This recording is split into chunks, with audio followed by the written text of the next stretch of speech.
Thank you for visiting Past the Wire TV, the YouTube channel of PastTheWire.com. I'm in Del Mar. It's early morning, and look what I'm doing. Yeah. Catching the big one here in Del Mar.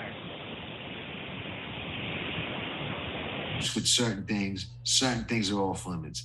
Changing the Breeders' Cup Classic from being the last race on the Breeders' Cup card, to me, is a joke and a not funny one. I'm fighting words. I'm against it. We have with us today who I would call not only a dear friend of mine, but a friend of Past the Wire TV, because he's been on several times. Every time it's interesting. Every time it's a great show. The man needs no introduction in the sport of kings, because he's one of the kings. Tommy Hammer Massis. Welcome back, my friend. What's happening, Giovanni? Everything good? Everything is good. Working harder than I would like to be, but I guess it goes with the territory. I'm gonna have to Google that work. Where did you say working? I'm gonna have to Google that. Yeah. You're not familiar with what that is, fortunately. And I work more since I'm retired than before I was retired. So I'm sure about that. Yeah. It's no joke. Always a pleasure. I wanted to get you on here because I have a habit of venting about Saratoga, because we know I live in the past, okay? You know, I used to go up there for the whole month when it was the August meet, practically grew up there, spent the entire summer up there. My dad was a mutual clerk. I was running around those trees before they had the paddock enclosed. And I remember it when it was a very different place than what it is today. And today, to me, before we get into the wagering aspect, Saratoga is like you bought a vintage red Ferrari, and then you went to Kmart and put an aftermarket spoiler on it. You know what I mean? And you totally ruined it. And that's my best analogy. And you've made some comments on social media and to me personally and recently that, you know, you haven't been a fan of a lot of things about Saratoga. So let's talk about your take on Saratoga. I'll interject a little bit, but basically, it's got a cult following practically. Everybody loves it. Everybody looks forward to it. They can't wait for it. They count down the days. What's Hammer's take as a pro and one of the best in the game on Saratoga? Well, just the other day, one of the your fans, Pass the Wire fans, one of your fans messaged me, and he says, you know, I want to get something. He goes, you really don't like Saratoga? Do you play it? I go, not really. He goes, yeah, but you know, he goes, Jonathan Stettin likes Saratoga. I go, wait, I said, I stopped there right there. I go, where did Jonathan grow up? He goes, he grew up near me in the Bronx or somewhere. I don't know. I grew up in Brooklyn, right? Yeah, okay. Brooklyn, that's it. Yeah, right. Brooklyn. I go, there you go, right? And he goes, oh, okay, I get it now. So I get it, right? So I'll bring an analogy back to the old days where people would go work hard, and then they go in the summer, they go to the Catskills. Right. And they weren't all, you know, the Catskills was for everyone. It wasn't for just the wealthy, you know, it was everyone. And with the Catskills, I asked somebody, was it great? He goes, it's great if compared to working 9 to 5 and being part of the rat race, you get away. And this older gentleman, I met him, you know, in New York, and he said, but, you know, getting away from work for 3 weeks with the family, you need a patch of grass and a bench, you know what I mean? And a cooler, it's great, you know? And right. That's the same thing for Saratoga. I get it. I've been to Belmont. I know what a disaster leaving Belmont is. I never had a disaster getting there. It was easy, but leaving there and all that. And the same thing, you're part of the rat race. You're working 9 to 5 and you get away. And you get to drive out of the city, get that fresh air and meet people, you know, people that you don't know that are the same ilk as you. I get that attraction, right? And it's more just getting away and have an excuse to party and have a good time more than the actual track. So okay. I get all that romanticism about it. I get it. Now, when I call Saratoga a shithole, I'm not talking about the city. The city, when that track is not running, that's a great city. I could live in that city. Right. And I have great friends there. The Robbins family, the Morrissey family, they take care of me better than I deserve. I got connections at Naira that'll help me get, you know, seats in that. but still, still, I don't look at things through the view of what's for me. Really, I'm gonna go up there and I'm gonna have to run like a schmuck to save a picnic table. You ever sit at a picnic table all day? No. Your back will be crippled. Right. So you got now you When got I go, I don't sit at the picnic table. yeah, And no, last I'm saying time, right. in general. last time I was there, we were there together. I think it was Travers week. And on like Travers night, the night before, we had no problem going to dinner. 15 Church, we got right in. Nove, we got right in. So we're treated very well in that town, both of us. Yeah, No it's question not about that, it. but you have to look at 80 to 90% of the people that love it there. They're going through this routine and sitting on those benches, and there's really no good sight lines anywhere. Most of the people don't even see the races. They're watching them on birdhouses. Right. And even sitting in the grandstand, the sight lines, especially for the turf, is impossible. It's horrible. I don't get, other than that romanticism and the getting away from it all. It's way overrated. It's way overpriced. And if you want to get into the product, like, the product lately in the last 7, 8, it just seems to be getting worse and worse and worse, as all horse racing, I guess, is. But you look at Del Mar's been phenomenal. That when you compare Del Mar and Saratoga from a betting or gambling perspective, so far this year, the Del Mar product has been outstanding in comparison to the Saratoga product. Yeah, and just look at all the trainers. I've never seen them in California ever that have showed up in the opening 3 days, and they could go to Saratoga for the money.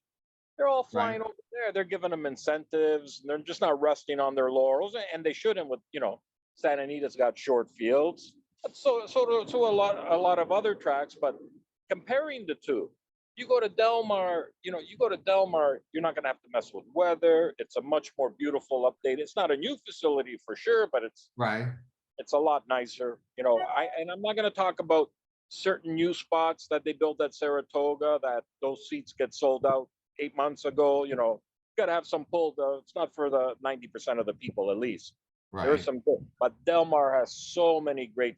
Del Mar just on the 6th floor has more, and the 5th floor.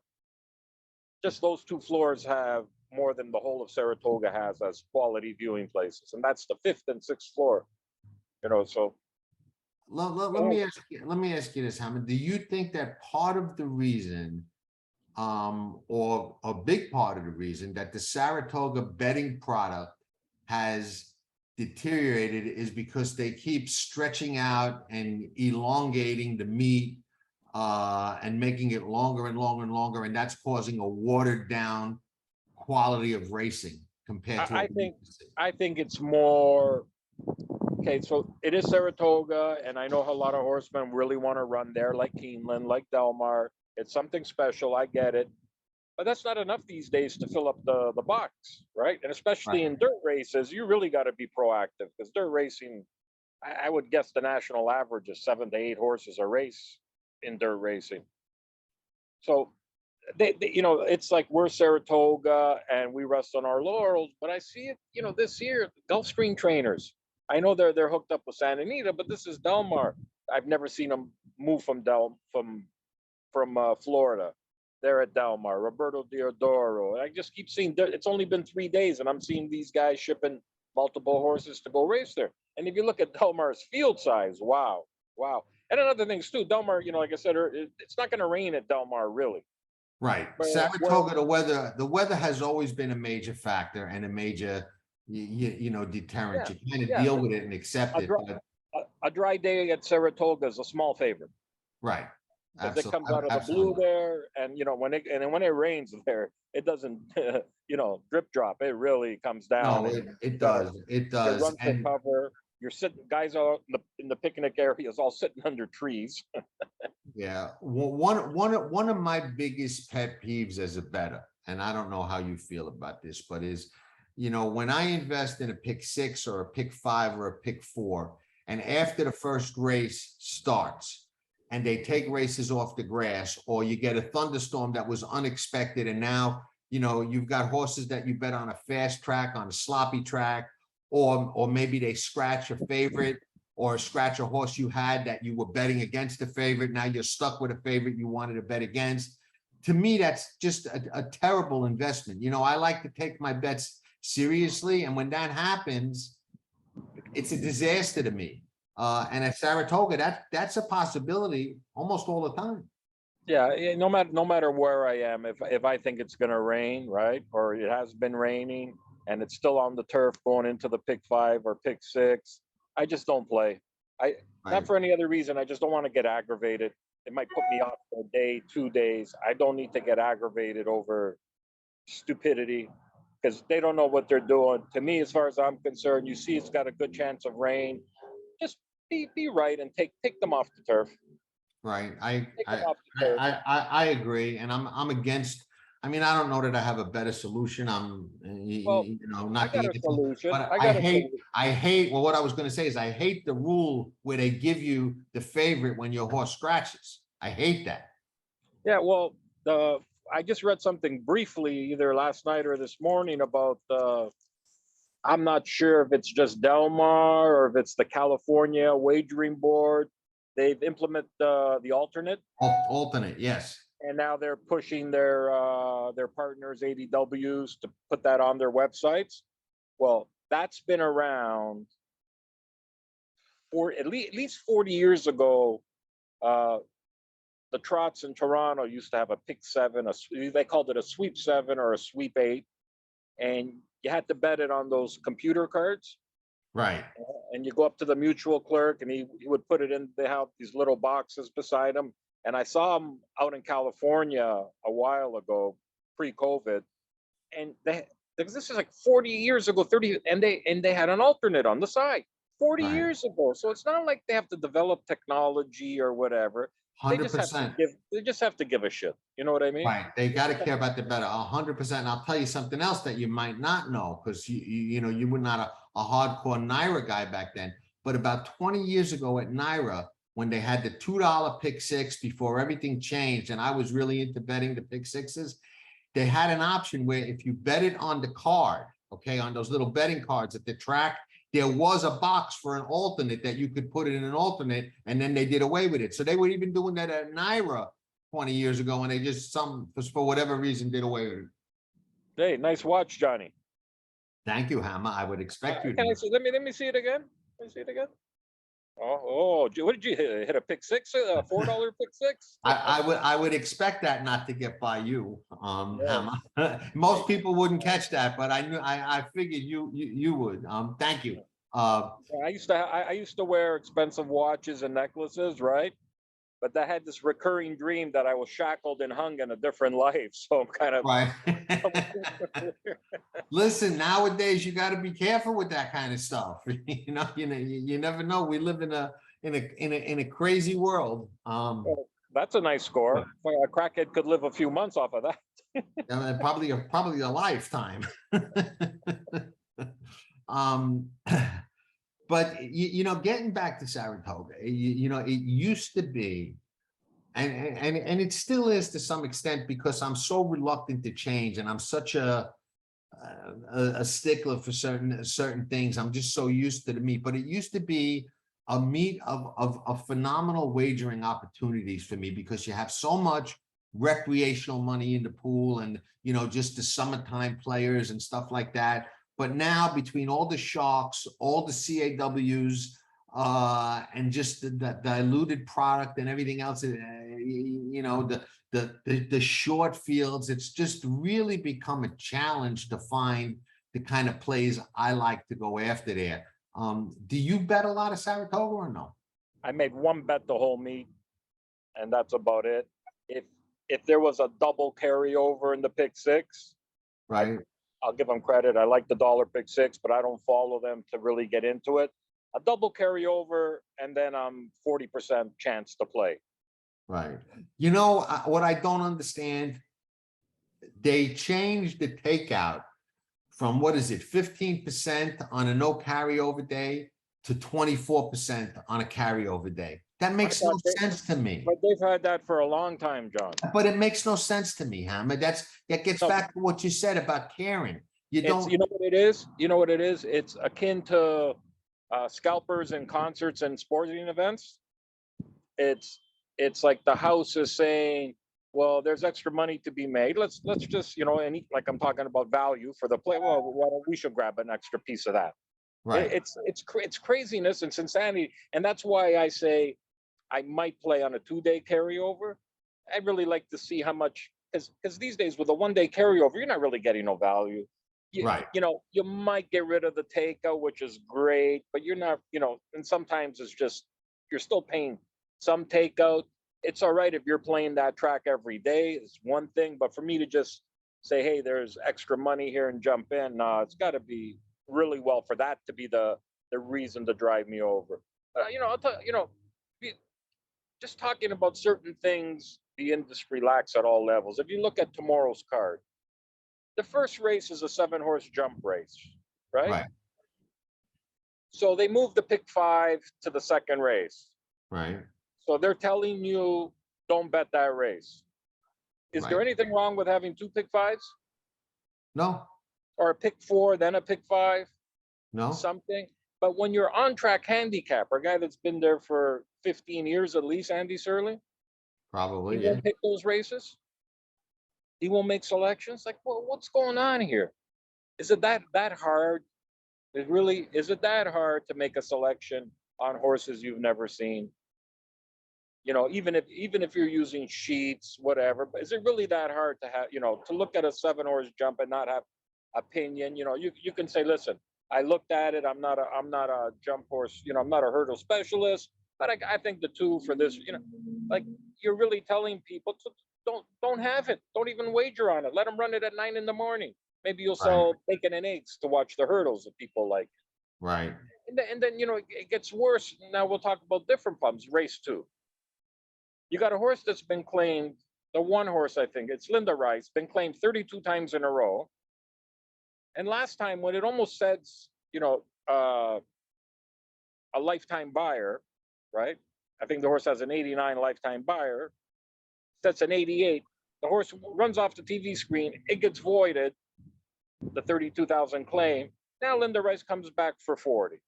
And the horse is going to be 3 to 5. Like this voided shit, it's, you know, like, what does it cost? You know, Linda Rice obviously has power in the race office and above. What does it take any trainer to tell the vet, hey, you know,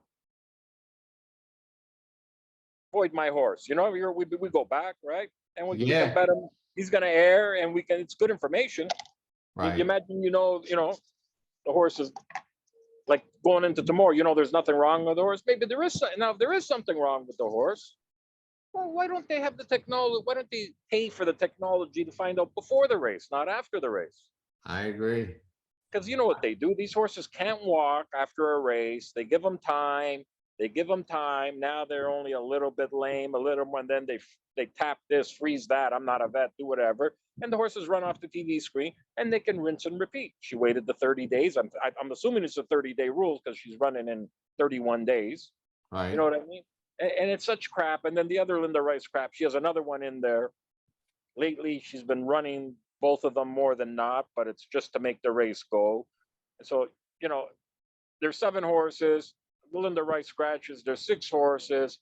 And the 3 to 5 that looks like a cinch is coming off a voided claim. How you bet that race? How do you bet the race? It's a tough sell, you know. How do you bet the horse lays over the field, but you know he's got claimed 30 times in a row. So what kills me is everyone keeps claiming this horse, and some people, she's claimed it back. So obviously the issues aren't bad enough not to go back in for it.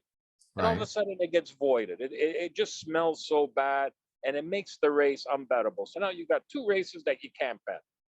Then, you know, you'll jump to the 3rd race, maiden 5.5s on the turf, 2-year-olds. I think only 2 of them have run. They both run 5 furlongs on the turf. That's a nice race. I like that race, you know, but then again, now you're going to get Clocker reports skewing everything. Right. Another door open for corruption and bullshit. You know, Right. excuse my French, right? And then the race that bothers me the most is the 4th race. They should never run this friggin' race. There's 4 horses. Really, only 2 of them belong, really. Right. The other 2 aren't total slouches, but they're not as the same as Different the league, top two, right? right? Now it's a simple. You don't let races go with 6 horses, 4 horses, 5 horses, 6 horses, right? If say that's a rule, would this race go tomorrow? No, I think it would, because you're going to force these trainers. I think it's is it Ashmussen and Mott or Brown and right. Mott? Yeah, No, they're going to Brown, put right. some. They'll find someone to go in.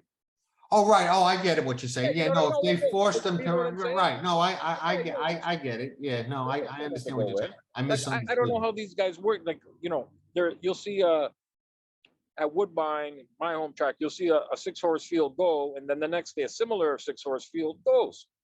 Well, change it. Make it a make the purse money huge for 12 horse fields, 6 horse fields less. Because I know one thing, as an owner, you keep running in 5, 6 horse fields, you're going to the Right. racing secretary, patting him on the back, saying, "You're doing a good job. You're doing a good job. You're doing a good." It's good for the owners, right? But then what happens after a while of running 5 and 6 horse fields? You become Golden Gate. You become Right. Arlington. Right. I So know, you've had it so good. The 100%. owners aren't complaining. The trainers aren't complaining. It's easy to make money, but you don't have a viable product. And sooner or later, that reality, and it's really no one to blame. Run less days, run less races, but 4 horse fields. And anyone who says, "Oh, it's a great matchup," stop it. Stop it. Stop it. Stop it. Stop it. That's not the question here. Run Right. that at 9:30 after the hurdle race with no wagering, and I'm with you.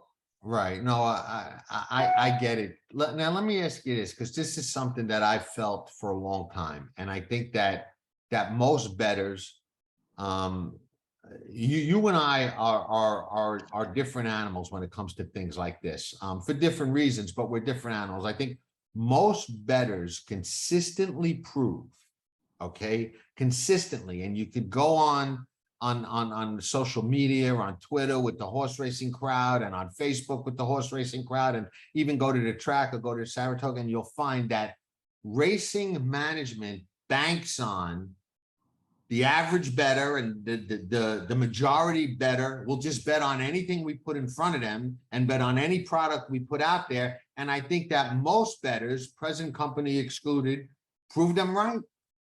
Yeah, yeah. It's just it's for some people, they have no will to win, really. In reality, it's not Right. part of their focus. It's become entertainment, and now the narrative has been for a long time that this, from racetrack management, that this is entertainment. Right. Well, That's exactly. their Right. narrative. Yeah. And they're pushing that, right? Yeah. Right. And it's really not. You know what I mean? Well, I was going to It's say a something. I gambling was game. going to It's a say simple. something that might not be suitable for the air. What I think about them and that narrative. Well, say it. But it's unfiltered. I mean, Oh, say it. they're out of their fucking minds. Who the fuck are they fooling? Right. This is about fucking gambling, right? And the problem has been from 2000 here, the social assistance, the welfare they get, dealing, letting. Think about this. You're running a steakhouse, okay?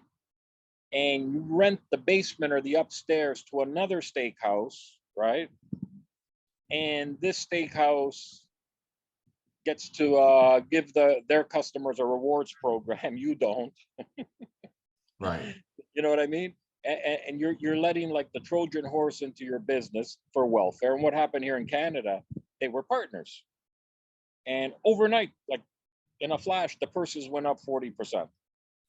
The cost of racing went up 50. That's because the greedy trainers, blacksmiths, vets, they all sucked it up anyway. But now Right. you got this partner, and it didn't take long, took 10, 15 years where they said, "Hey, we're not your partners no more. We'll just pay you rent, and we're going to decide on the rent." And, the analogy of the steakhouse partnership, you rented the other floor to the government. Imagine that. Who wants to do business with the government? You got to be out of your mind. Right. And the same thing now. Now we opened up, we got a casino in Toronto, and it's an absolute shithole. It's basically a warehouse space with a carpet they got from the last place this carpet was in a 1974 hippie commune. You have to see Right. this thing: yellow, purple, orange, green, right? Right. And there's nothing, no aesthetics, nothing. It's just a square space. They got this place, Mary Brown's Fried Chicken is their one of their restaurants, but they don't sell Right. fried chicken. Okay, This is the only Mary Brown's you can't get fried chicken. You get a chicken sandwich or chicken right, tender. Like the whole place is a joke. It really is a joke at all levels. And Woodbine lobbied for this place and actually, lobbied for sports gambling. And Woodbine doesn't get a license for sports gambling, but William Hill, Bet365, Bet360, all these companies that were operating illegally, taking horse racing action in right, Ontario, they get right. a sports license. Now Woodbine, you know what they're fighting for? To get What? horse racing put on all the gambling apps. Right, and they'll probably wind up getting it. Yeah, but at what cost? At what cost? You telling me a gambling app is going to put horse race? It's going to be like they're dealing. Woodbine is a monopoly when it comes to, they are the ADW. Right, So now they're going to be selling their signal to what's going to be the chop for the gambling side. They just effed up on so many levels, and it started with taking that welfare from the government and not fighting to sustain your gambling operation. And right. now they keep focusing on the entertainment part. And it's not just Woodbine, it's everywhere. And we're just going downhill fast in this game. And look at their salvation now is by letting these CRWs into their windows where they hardly make any money off of them. And it's just like, it's like, the government, the mob, is you see in the movies when the mob become, the restaurant is kind of struggling, the mob becomes the partner, and then everything goes out the back door. Right, we all seen that movie before. Everything goes Right, out the back everybody, door. right, The mob everybody orders- knows that story, right? the There's mob only orders- one ending. Yeah, we need 24 boxes of scotch. They order 48, take 24. Well, that's where we are now with the CRWs. They signed the deal with the devil. The devil's catering to them, making their handle inflated. The gross sales are inflated, but the net Right. sales, nada. Yeah, It's all these problems. We know all these problems, John. I'm lucky. I play a way where I can play to the end of time, and none of this bullshit really affects me much. It affects me, but I'm good at adapting it, and I got a skill set that not too many people or anyone has. So I can say to myself, it really doesn't affect me. But this is a game I love. This is the only thing I've known my whole life. So I take it personal. And I'm not very different than you in that regard. I've learned to adapt. I've learned to play much more selectively than I ever have. My handle is less than it has been in a long time, and it could be significantly more. But I'm very particular about the bets that I make and the products that I play and how I approach the game. I approach it in a similar fashion as you, not exactly like you, but it's frustrating to me, especially a meet like we started talking about Saratoga. Saratoga for me was great racing, and the great competitive racing led to great wagering opportunities and differences of opinion and tremendous value and high quality racing. And I know we differ a little bit on this. I've always been a fan of higher quality racing because I've always felt, and I feel this way actually now more than ever and stronger about it, that I was just better at higher quality racing and higher quality horses, and I thought that had something to do with a more level playing field. And just a little bit higher level of consistency.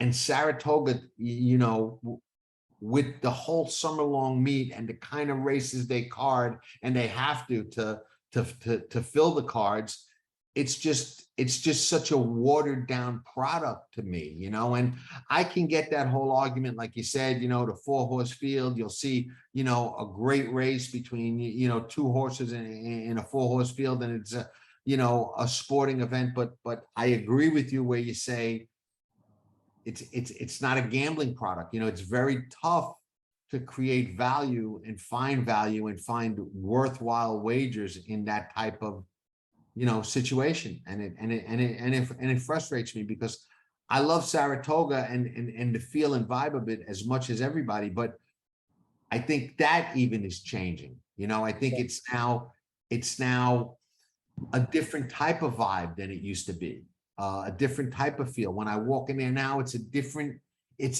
feeling. It's almost, I don't know, commercialized is maybe not the right word, but that's the word that comes to mind. It's kind of like a commercialized feel, not like that Saratoga historic feel that you used to feel when you walk through those doors. Yeah. In general, talking about, the nice horses, there used to be respect for the horse players to give them a good product. And I go back to what, not too far back, but I think 20 years. So Holy Bull was the best older horse. And you knew Holy Bull. I'll give you the ones I remember: Skip Away, Cigar. At one point, they were the dominant older horses. I And remember. there was like an uncharted circuit. They would go to the race at in Boston, the Marlboro Cup. They'd go to a race at Woodbine, and you knew. And because there wasn't Churchill, Gulfstream, and I were saying, well, let's card another similar race that weekend or the weekend before. Horses came to fight these horses. So Right. you were getting good fields. No, but you know what I Yeah. mean? If you had a good older horse, you had to go fight Skip Away or Holy Bull or Cigar, or you didn't race. Right. So they went and danced. And you got to see these races. Same with the turf races. I think it was all along I seen that, was it Yarlington Million, then Woodbine. I'm not, Right. and then Laurel had a killer turf race every The year. DC International, I think it International. was, right? Yeah. Yeah. And so there was that kind of, like a circuit for each class where they went from here to there. Now you look at, the Jim Dandy is next week, the Travers is this week. I mean, the Eddie Haskell and so on. And the owners are okay. They all want to, they don't mind, back to again running in 5-6 horse fields, but no Right. consideration for the player and the fan. Well, You it was imagine the interesting. Jim Dandy and the Eddie Haskell all at once, all those horses together. What a freaking race that would be. It was a great race to begin with, but imagine all of them in there. Right. Well, let's talk about the Haskell in a minute. But before we do, I forget who it was. But there was a trainer who made a comment the other day. I think it was the Curlin was a 4-horse field, right? And his horse laid last and passed the 3rd horse late.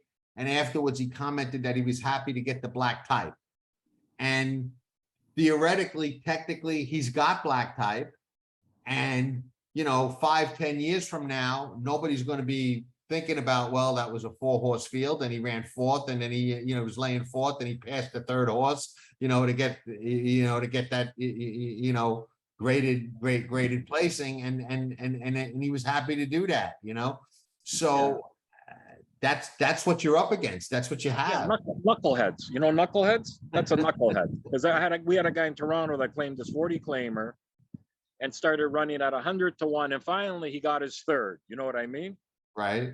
Your horse is bred to deliver milk. Just because you got a grade 3, all of a sudden you think, you do all this stupidity. It costs money to train, travel, and everything, and you think you're going to get it on the back end off of a grade 3, a 3rd place fit.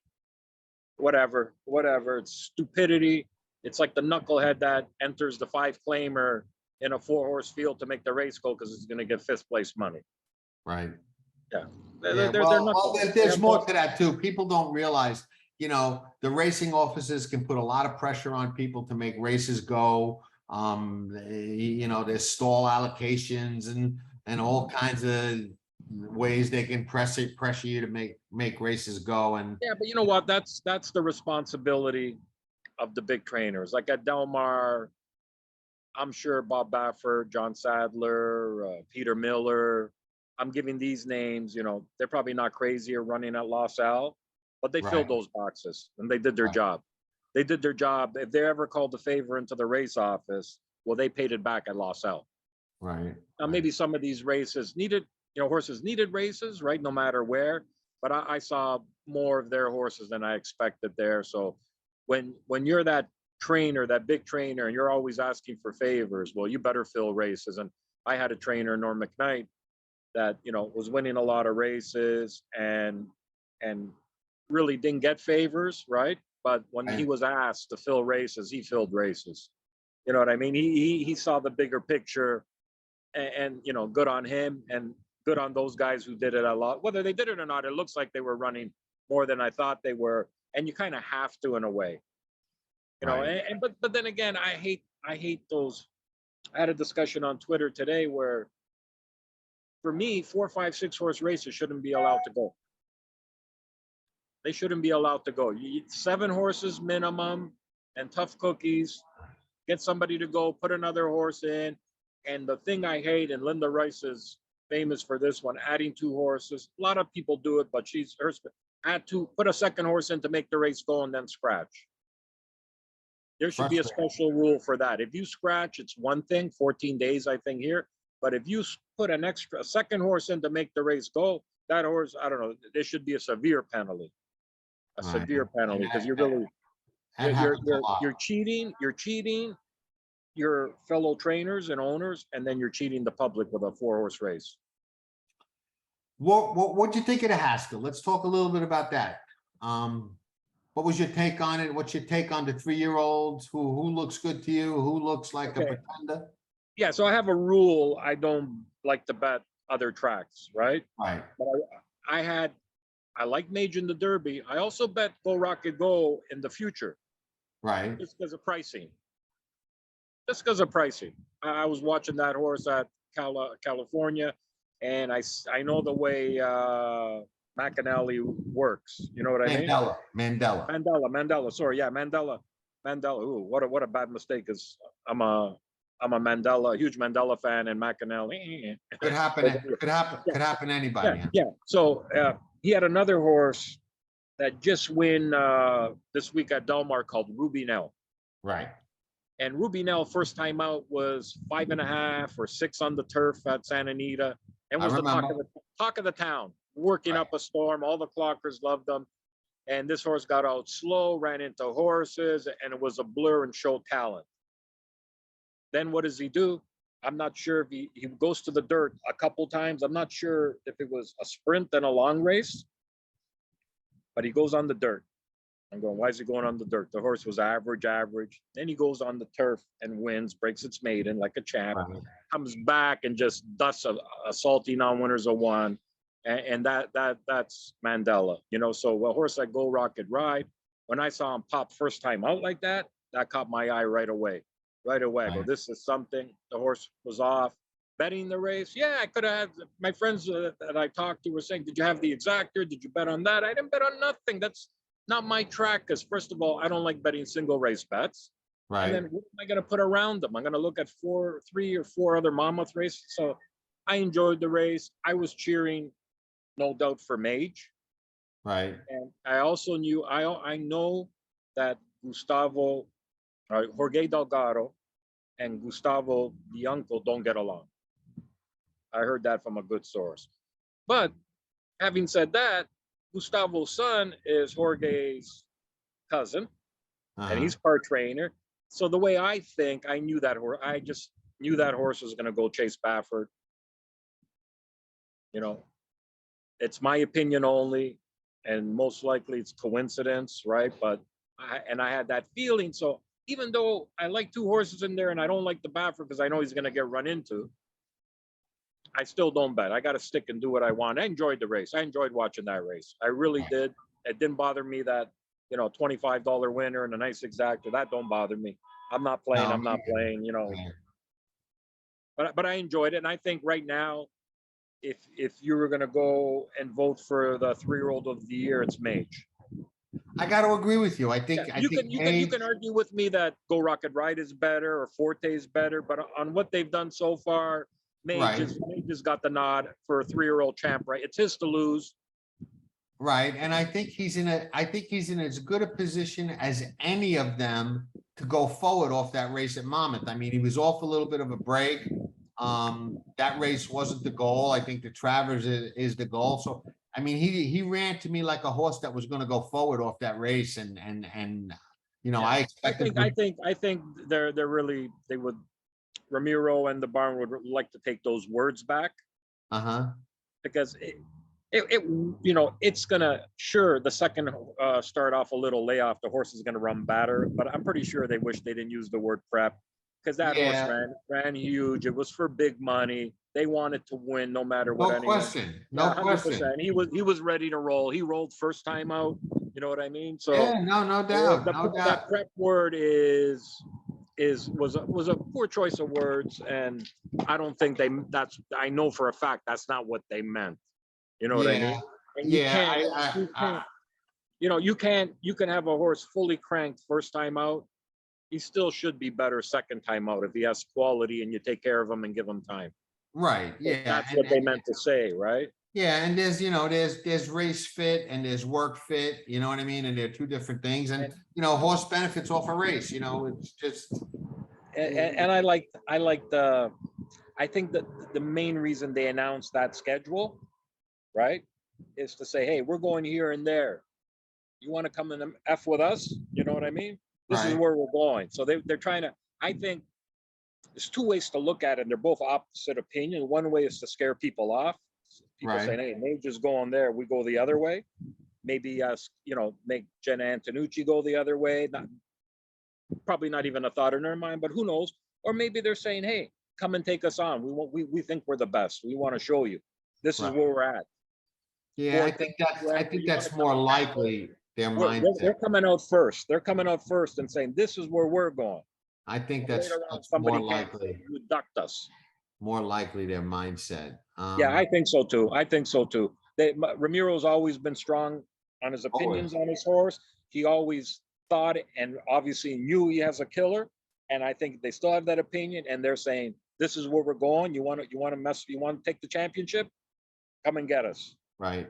No argument for me. And I think they've made every right call and every right move with that horse so far. And when you look at his past performances, he's still very lightly raced. He's still learning the game, and he's got, nothing but upside, in my opinion. Nothing but upside, in my opinion. Yeah. God, hopefully God, is on his side and he stays sound and all that. And like I said, from now on, if let's just say some 50-1 shot wins the Travers, and an older horse wins the Pegasus, Right. Mage has got as good as resume as anyone to win the 3-year-old championship. Right. And even if Forte wins the Jim Dandy, I don't know who's going in there. Is it going to be really probably another 4-horse field? Probably. Yeah, but I'm just saying, is that going to really be something to pad that horse's resume? No, they'll have to have a showdown in the Travers. You know what I mean? Yeah, 100%. 100. You got to beat right now he's the champ in my opinion, Mage, and to beat him, you got to show up and beat him. If you don't, well, I get it. I might, if I had Forte or the horse, what's the horse that won the Belmont? Michelangelo. Archangel. Right. Yeah. So I would duck a horse that's of equal talent to get the money. Right. Well, there's always the Pennsylvania Derby for $1 million. Yeah. But then again, when you're looking at breeding and that, right. I get why they're doing what they're doing. Right. And they're doing the right thing, I guess. It's a once in a lifetime opportunity.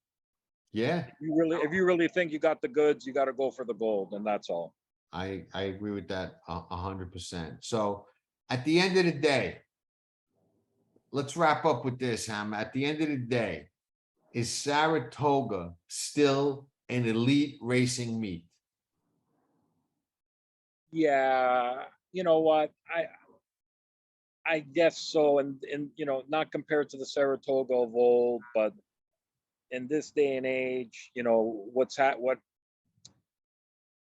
Keeneland is 20 days. That's key to me. That's 20 key. days, right? So that's They've different. never extended their meet like Saratoga did and everybody else. And Saratoga's going to have to extend it more with the Belmont construction and all that. Right. It's not a bad idea, right? But somehow, they got this HISA commission, and HISA's worried about vets and all this. There should be some kind of, these tracks should get together and hammer out a schedule so they can get a day. This week we got the 3-year-old colts, get a 12-horse field of all the best 3-year-olds at that same day. That's in New York. The same weekend Churchill gets the Philly turf. You know, Santa Anita gets the boys on the turf, something like that, instead of running over each other with these 5-horse fields. And Listen, not only Hammer, not only did we run over each other, but the other day when they ran to Haskell, they ran it, what, 30 seconds apart from the stake at Saratoga. They were going into the gate at the same time. Idiots. And they were Idiots. almost delaying it. It's almost like it's almost like they were trying to run on. Well, one of them was trying, and the other one wasn't trying to avoid it. Now, I've been at Keeneland, and I'm in the green room, and I've seen this multiple times over the years. And Jim Goodman's either having a conversation with me. He's an executive at Keeneland. I know for those he that is. don't know. Yeah, I know you know, but Yeah. for people listening, or having a conversation with other people, regular big time customers, and he's always looking at the wall of TVs, and he'll say, "Excuse me," and he'll get on his phone and he'll talk to I don't know who he's talking to, but he'll hold the Keeneland race. Not yet. Just hang on. He say, yeah, I hear him say, let them play their games. Just wait. We'll wait them out. Then that track will run, and Jim will say, post 3 minutes to post. Right. Or something like that. And here's a guy walking around doing 9 things, and he can do it. Every Right. track should have one guy. But like you said, some of these tracks. I was sitting there saying, you know And what? it's a It's like Strata they're trying to overlap for crying Yeah, out loud. and these tracks aren't Stronach tracks, but that's Stronach's playbook. They love doing that. They Right. love doing that stupidity. You know, and that's the thing is, you look at every other sport, right? Every other sport, hockey, baseball, basketball, football. You got all these group of owners that want to kill each other all year, right? But at the end of the year, they get together and they figure out how are we going to be better as a whole. Right. And they really focus on that. They Right. We understand don't do that. together we're stronger than apart. Now the Right. season starts, it's kill or be killed. Right. But we're all on the same page on how to make everything better. In horse racing, that's not there. It's ridiculous. No, It's totally ridiculous. it really is. Anyway, Hammer, always great talking with you. Always lively. Always unfiltered. Love that. If you don't want to hear it the way Hammer sees it, and you know, his shows ain't for you, because he calls it like he sees it. So and that's a good thing. Yeah, I'm lucky. I can't really be canceled or whatever. You know what I mean? Like, I don't have to. I'm not speaking for a corporation or a company, and I don't got to watch what I say. And even when I worked for Woodbine for 2 years, I really didn't watch what I say. I just kind of weave my words a little, but I don't know. I know I've known you a long time, and I don't think I could ever say in describing any conversation or any interaction I've ever had with you that you've watched your words.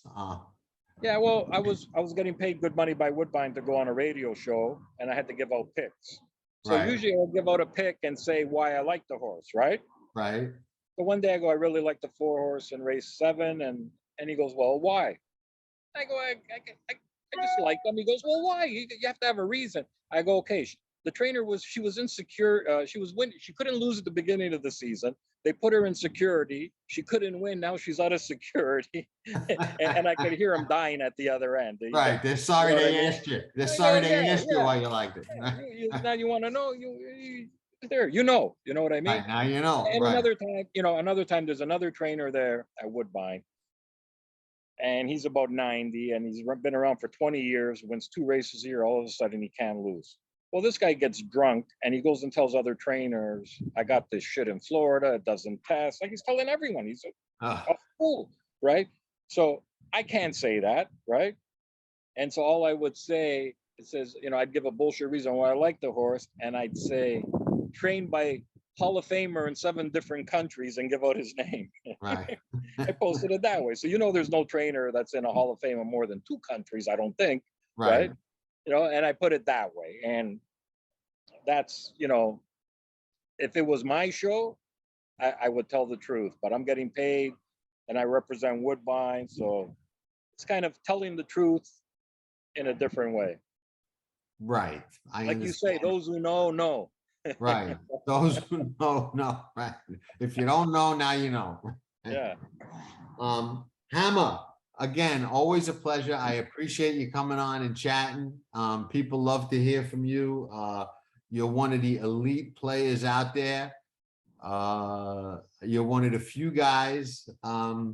Like me, I can still, cause even though I'm not at your level anymore, but I'm one of the few guys that'll go in there and fight the CAWs and fight everybody else and do it my way, and you know, make my noise and make my scores. And there's not many of us left. I'll say that. You know, some of the horse racing community nowadays, I just watch how they bet and the tickets they post and what they do. And 90% of them, they could post a $50,000 winning ticket, and just the way they play and the way they post and the way they struck, I could tell you, the end of the year, this guy's getting killed. You know what I mean?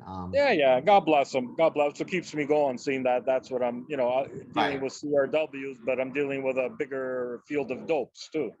Right. And that's, you know, no disrespect to Saratoga and the people up there, but you have a lot of what I call recreational money. People that just play that meet, that don't really know what's going on, that are making Irad Ortiz 6 to 5 on whatever he rides. That you have a lot of that there. You know what I mean? And They're playing. If you see the majority of people are playing with a beer or cocktail in their hand, that's who I want to play against. That's it. There's a time for that, and it's not until the races are over. I agree. The more beers you have when you're playing against me in the pari-mutuel pools, the more I like it. Keep. I'll buy all day long. No problem. Yeah. All right, Hammer. One thing, John, let me see your left hand again. Oh. Yeah. Hey, when you go out, watch it. Yeah. I'm not wearing it around you. That's for sure. No, my thieving days are over. Okay, my friend. Thank you, Hammer. Always a pleasure. Appreciate you, man. No, thanks for having me on, John. My pleasure. All right, we'll see each other soon somewhere along the line. Maybe the Breeders' Cup. All right, take it easy.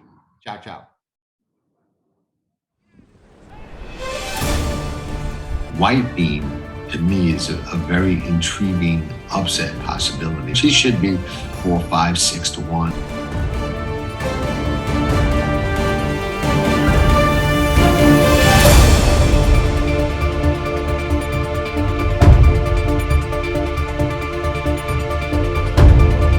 With some exciting news. DRF Formulator, the gold standard in past performance information, is now free exclusively on DRF Bets. Join DRF Bets with the promo code WINNING. Get a $250 first deposit match bonus, a $10 free bet, and free Formulator already uploaded to your account. Access Formulator's premium features, including sortable trainer stats, race replays, personalized trip notes, and lots more. Free Formulator exclusively on DRF Bets. Trips with Pick 6 King John Stettin. It's one of the best tools in horse racing for any level of player. It's your second set of eyes, spotting troubled trips, betting angles, track trends, horses to watch and favorites to fade, 10 figs, ticket structure, and more. At Tracking Trips, you're a friend with benefits. Not a member? You must hate winning money. Join Tracking Trips now. Visit pastthewire.com and we'll see you in the winner's circle. Remember, nobody does it better.